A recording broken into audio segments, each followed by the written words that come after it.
La situación sigue tensa en Europa y se refleja, por supuesto, en el día a día de los mercados. España es uno de los antagonistas, de hecho, por la situación delicada que se vive a nivel de los bancos. ¿Cuál es el contexto que estamos viviendo y qué podríamos esperar en los próximos meses? Hablaremos en esta entrevista con el director de inversiones de la Reinvial AGF, José Manuel Silva. José Manuel, muchas gracias por estar nuevamente aquí en DFT. Hola Nicolás, ¿cómo estás tú?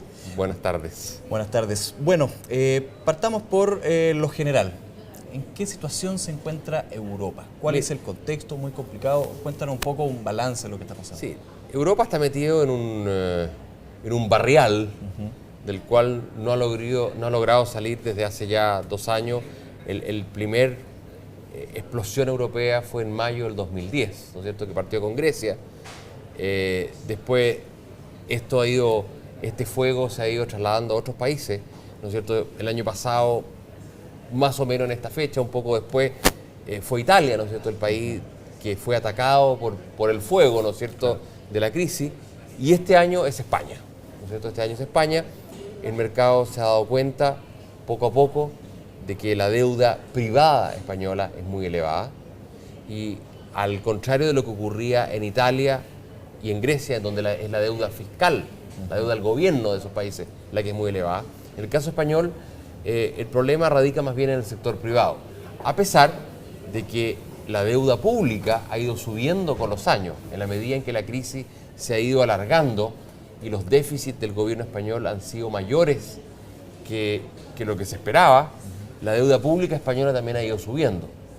Pero, para ser honesto, el gran problema que tiene España es un sector privado sobreendeudado con una economía que está decreciendo.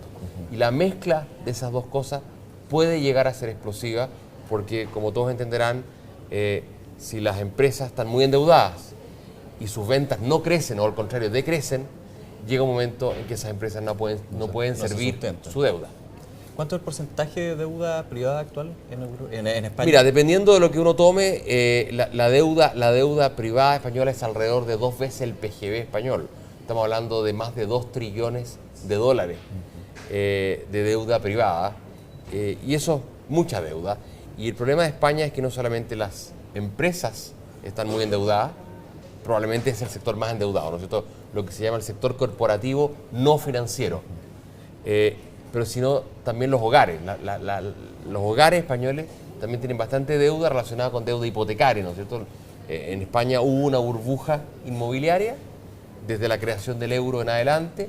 España vivió una serie de años de plata dulce, recibió mucho financiamiento externo a tasas muy bajas. Eso llevó a que las empresas se sobreendeudaran, pero también los hogares, ¿no es cierto? Y eso produjo esta burbuja inmobiliaria. Las personas, las familias se endeudaron para comprar casas que subían de precio. Quizá alguna gente pensando que iban a poder revender esa casa en un año más a 20-30% de utilidad. Otros sencillamente estaban comprando su casa definitiva, pero a precios muy elevados. Hoy día, ¿qué ocurre?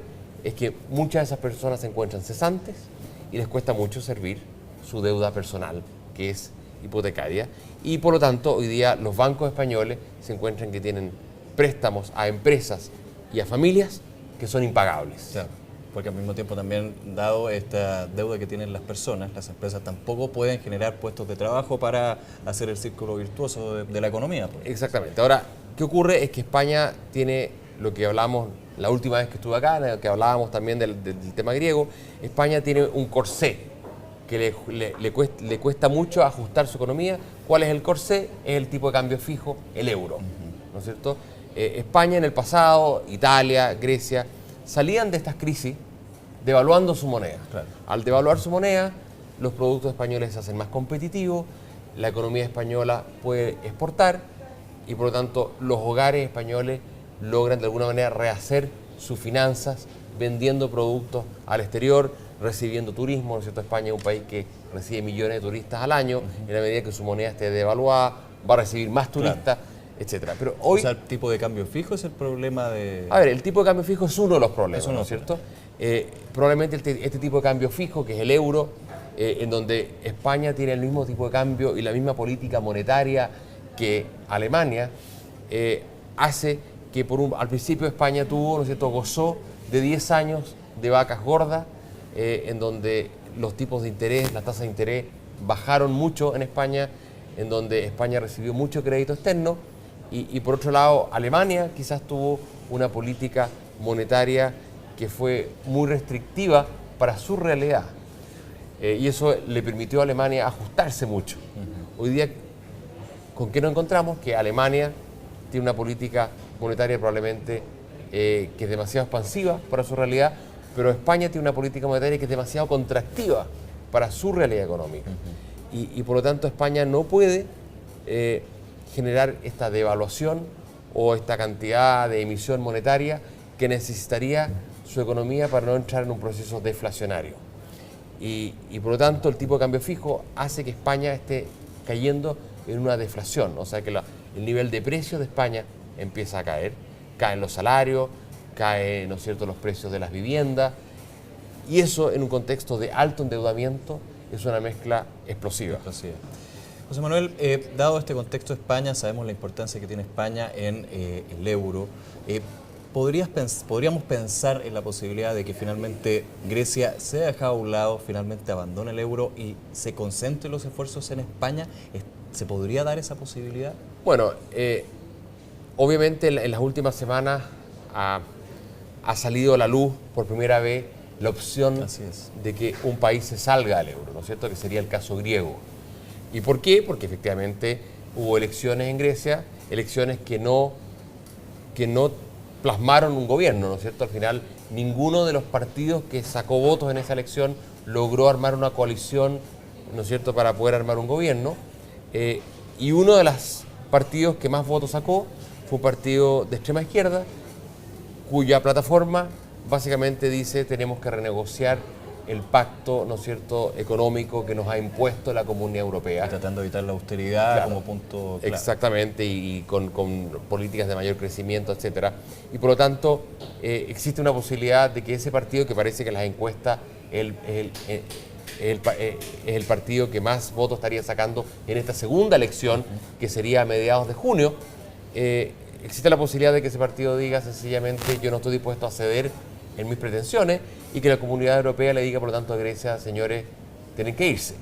Ahora, poco a poco también han empezado a salir a la luz las consecuencias de la salida de Grecia.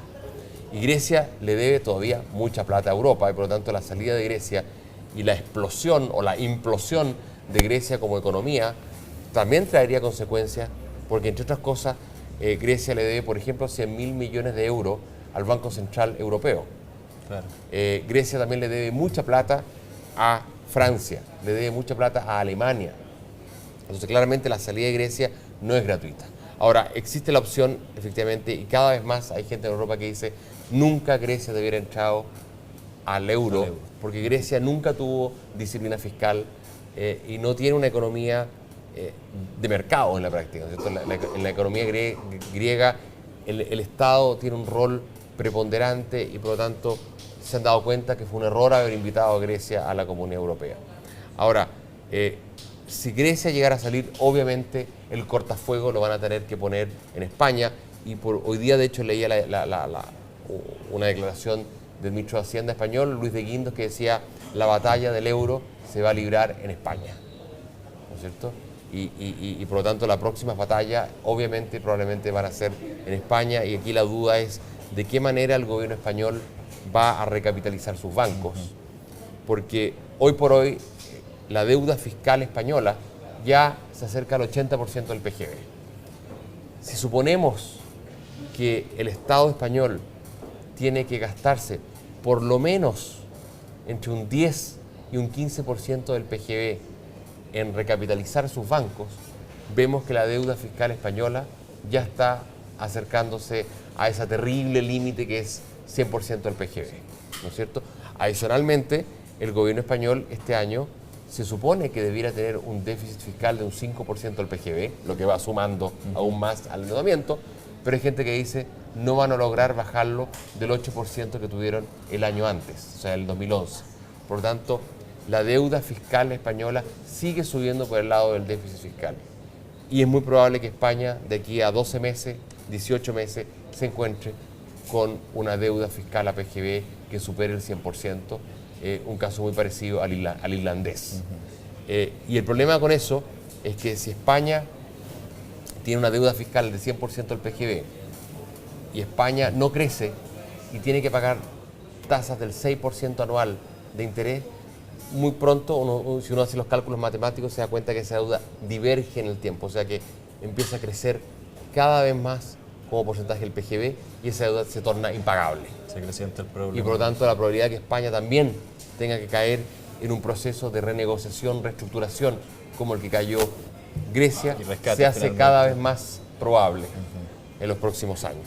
Y eso es lo que los mercados hoy día están viendo. Perfecto. José Manuel, brevemente, para ver un tema también importante, mañana se realiza esta reunión extraordinaria de los líderes de la Unión Europea, donde el tema central es la recuperación económica, un tema que no se había visto mucho en situaciones anteriores. El tema era inyectar liquidez y salvar países. ¿Qué podríamos esperar mañana o la expectativa es que no suceda mucho?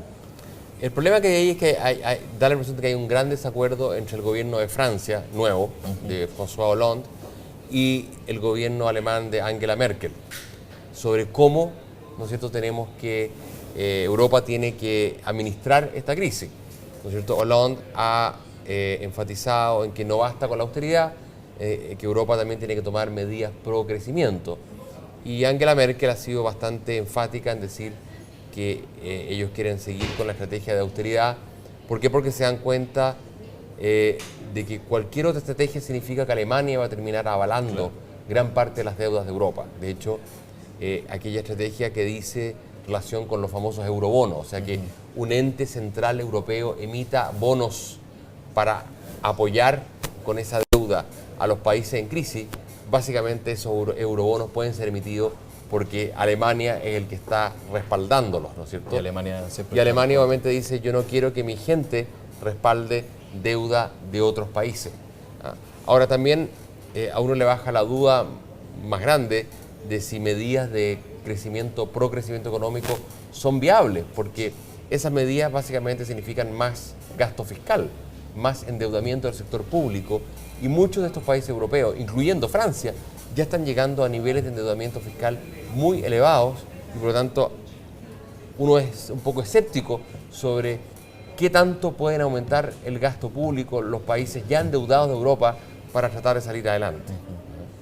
Y yo creo que eso menos es lo que están viendo los mercados y se dan cuenta que Europa está metido en un zapato chino de difícil salida. José Manuel, muchas gracias por este análisis y por supuesto veremos si el crecimiento llega a aparecerse en el terreno, pero al parecer es bastante difícil. Y bueno, España también va a ser un tema. Muchas gracias por esta entrevista. Gracias a ti por la invitación. Y a ustedes los dejamos invitados a una nueva entrevista de FT.